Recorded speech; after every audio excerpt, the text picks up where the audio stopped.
अरे साली साहिबा, वहाँ पे तो लड़ाई हो रही है। पर क्यों? अरे भाई साहब आ गए। अरे भाई साहब,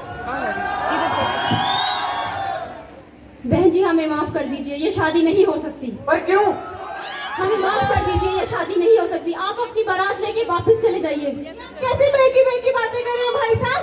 नहीं हो सकती ये शादी, हम अग्रणी।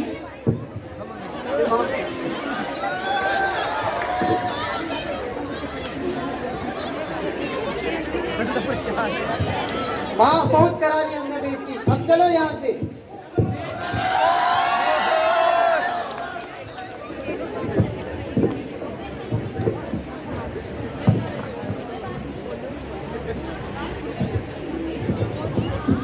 हे भगवान, बेटा उन्होंने दहेज बारात क्यों वापस भेज दी होगी? पता नहीं माँ, आजकल के लोगों का तो कुछ भरोसा ही नहीं किया जा सकता। सही कह रहे हो। टिंग टोंग, टिंग टोंग। हाँ, मैं देख के आता हूँ। क्या आप ही जिगर शर्मा हैं? हाँ, मैंने की नहीं। तो चलिए, कहाँ? Under arrest. मैंने कुछ नहीं किया। माँ, माँ, मैंने कुछ नहीं किया। ये दहेज मांगने से पहले सोचना था। कहाँ ले माँ, माँ, हे भगवान, ये क्या कर रहे हो तुम? ये क्या कर रहे हो?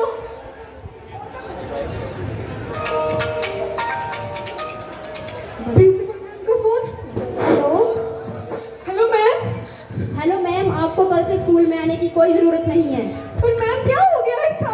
हमें पता चला है कि आपके खिलाफ दहेज का केस आया है। नहीं मैम, हमने कुछ नहीं किया है। आप हमें इतने सालों से जानती हैं, मेरे बेटे को इतने सालों से जानती हैं। हमने ऐसा कुछ नहीं किया है मैम, हम पे गलत इल्जाम लगाया जा रहा है। हम भी ऊपर से ऑर्डर है, आप नहीं।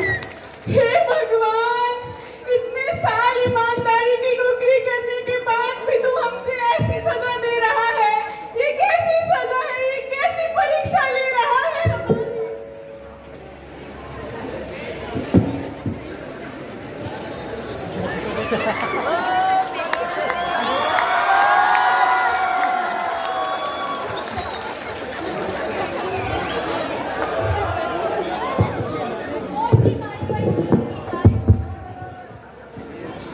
माय लॉर्ड, ये वो केस है जहां शादी के पहले दिन ही लड़की वालों से 12 लाख रुपए और काले रंग की एसयूवी कार की डिमांड की जाती है। माय लॉर्ड, अब आप ही बताइए, ये दहेज नहीं तो और क्या है? क्या है माय लॉर्ड?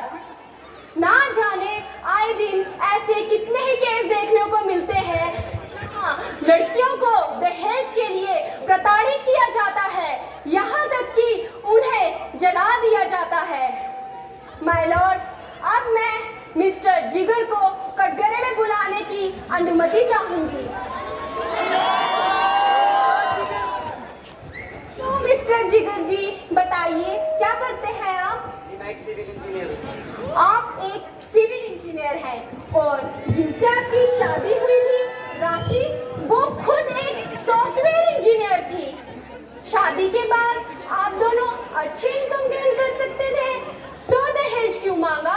इतना लालच अच्छा नहीं होता है। ऑब्जेक्शन योर ऑनर, ये किस तरह के मेरे क्लाइंट से है?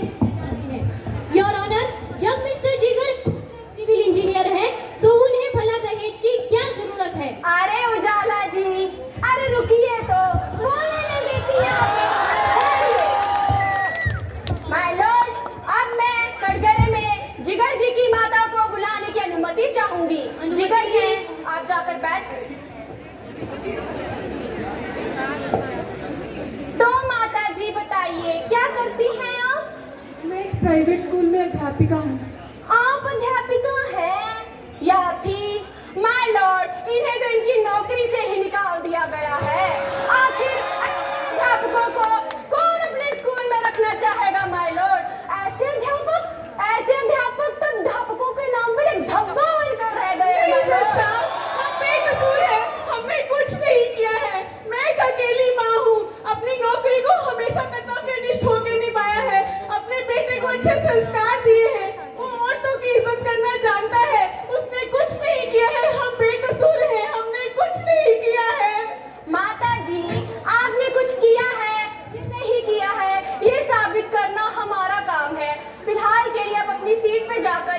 सकती हैं। माय लॉर्ड, ये सरासर एक दहेज का मामला है। मिस्टर जिगर और उनकी पत्नी ने शादी वाले दिन ही 12 लाख रुपए और काले रंग की एसयूवी कार की डिमांड की थी। माय लॉर्ड, मेरी आपसे यही गुजारिश है कि मिस्टर जिगर को सख्त से सख्त सजा दी जाए। माय लॉर्ड, आपको कुछ कहना है? योर ऑनर, नहीं, मुझे कुछ नहीं कहना। तमाम सबूतों और गवाहों को मद्देनजर रखते हुए ये अदालत मिस्टर जिगर को आईपीसी सेक्शन 498A के तहत 10 साल की सजा जेल सुनाती है। The court is adjourned.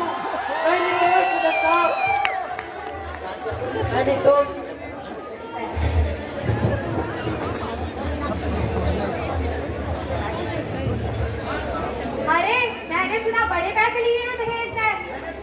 मुझे भी दे थोड़े से। मुझसे कौन लड़ाएगा? मुझसे कौन लड़ाएगा? मुझसे कौन लड़ाएगा? तो बताइए मिस राशि शर्मा जी, आपने अपनी बारात वापस भेज दी क्योंकि आपके ससुराल वालों ने आपसे दहेज की मांग की थी? जी हाँ, मैंने अपनी बारात गेट से ही वापस कर दी क्योंकि उन्होंने मुझसे दहेज मांगा था और दहेज मांगना और दहेज देना दोनों ही कानूनी अपराध है। मैं ऐसे लोगों को सजा दिलाना चाहती थी। धन्यवाद। तो देख, मिस राशि शर्मा ने कितनी बहादुरी का काम किया है। उन्होंने दहेज प्रथा की इस कुरीति को समाप्त करने के लिए अपनी शादी तक तोड़ दी, अपने सपने तोड़ दिए। मुझे लगता है सभी लड़कियों को इनसे सीख लेनी चाहिए, इनके बारे में पढ़ाया जाना चाहिए, इन्हें पुरस्कृत किया जाना चाहिए। मत मारो मुझे, मत मारो, मैंने कुछ नहीं किया, मैंने कुछ नहीं किया। इंसान ही है नारी, फिर क्यों पड़ा एक का पक्ष हल्का और एक का पक्ष भारी?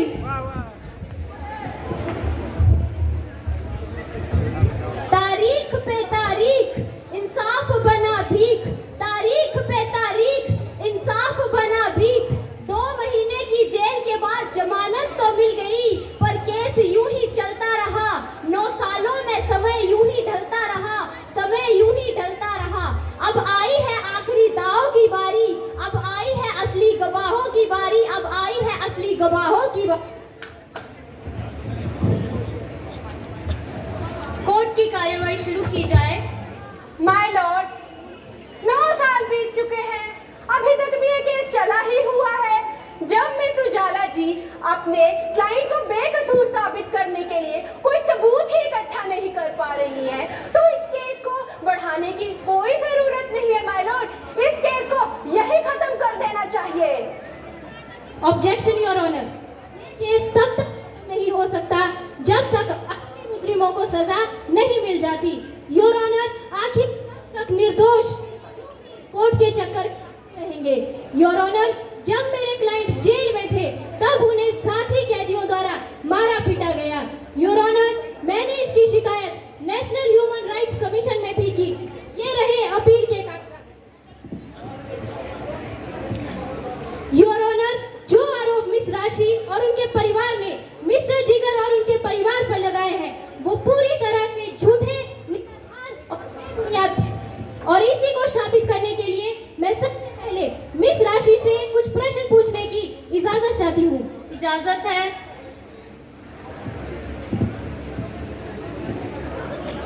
अरे मिस राशि जी, आप तो बड़ी फेमस हो गई हैं। खबरों की सुर्खियों में तो आप छाई हुई हैं।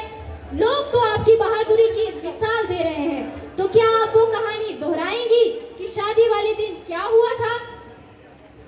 योर ऑनर, शादी वाले दिन ये लोग बारात लेके आए और आज ही इन्होंने मेरे पिताजी से 12 लाख रुपए और एक काली एसयूवी कार की मांग की, जिसको मेरे पिताजी ने नहीं मना कर दिया।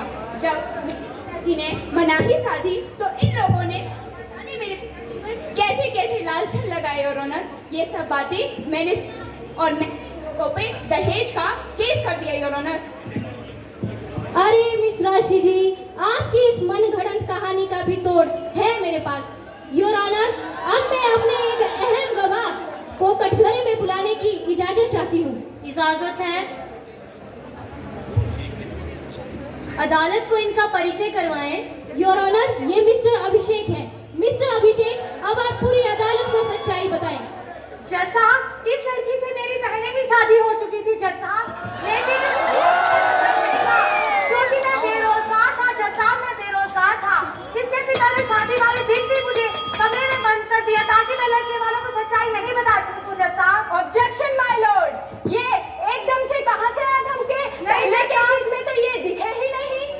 ज्वाला जी जरा रुकिए। योर ऑनर, मेरे पास मिस्टर अभिषेक और मिस राशि के शादी का ओरिजिनल सर्टिफिकेट है और साथ में शादी वाली कुछ तस्वीरें। मिस्टर अभिषेक, आप अपनी बात जारी रखें। जैसा इसके पिता ने मुझे और मेरे परिवार को धमका दिया, इसलिए हमें शहर छोड़ के जाना पड़ा। लेकिन जब मुझे पता चला कि कैसे निर्दोष जिगर को सजा काटनी पड़ी और दोषी सारे खुलेआम बाहर घूम रहे हैं, तो मुझे अपनी गलती का एहसास हुआ। जज साहब, मुझे माफ कर दीजिए। जज साहब, माफ कर दीजिए। मिस्टर अभिषेक, अब आप अपनी जगह पे बैठिए। तो मिस राशि जी, क्या अब भी आप कुछ कहना चाहेंगी? क्या अब भी आप अदालत को गुमराह करेंगी जब सारे सबूत आपके खिलाफ हैं? योर ऑनर, सच्चाई तो ये है कि मिस राशि ये शादी करना ही नहीं चाहती थी, क्योंकि इनकी तो पहले से ही शादी हो गई थी और इसी बदनामी से बचने के लिए मिस राशि और उनके परिवार, मिस्टर जिगर और उनके परिवार पर झूठा दहेज का आरोप लगा दिया और मिस्टर जिगर और उनके परिवार को उस जुर्म की सजा मिली जो उन्होंने कभी किया ही नहीं था। योर ऑनर, आज भारत देश में लगभग 10,000 ऐसे मामले हैं जहां पर इसी तरह लड़कों को दहेज के केस में फंसाया जाता है। योर ऑनर, मेरी अदालत से गुजारिश है कि मिस राशि और उनके परिवार को उनके अपराधों के लिए कठोर से कठोर सजा दी जाए। That's all your honour.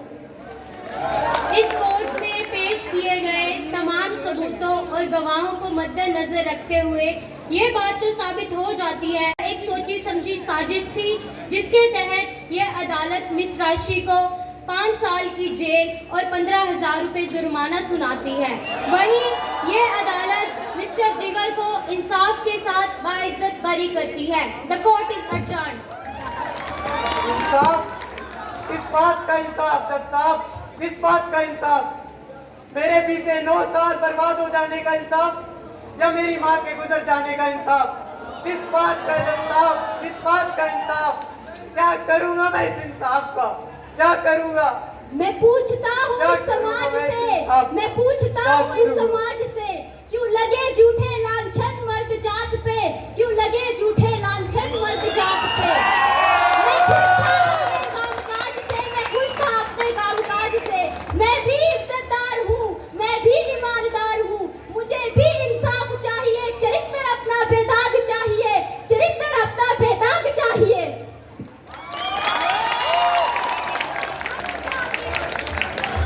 तो देखा सबने कैसे हर बार एक मर्द ही गलत नहीं होता, कई बार औरतें दिए गए अधिकारों का गलत इस्तेमाल करती हैं। हर सिक्के के 2 पहलू होते हैं, हमें दोनों को बराबर देखना चाहिए और फिर परिणाम निकालना चाहिए। धन्यवाद।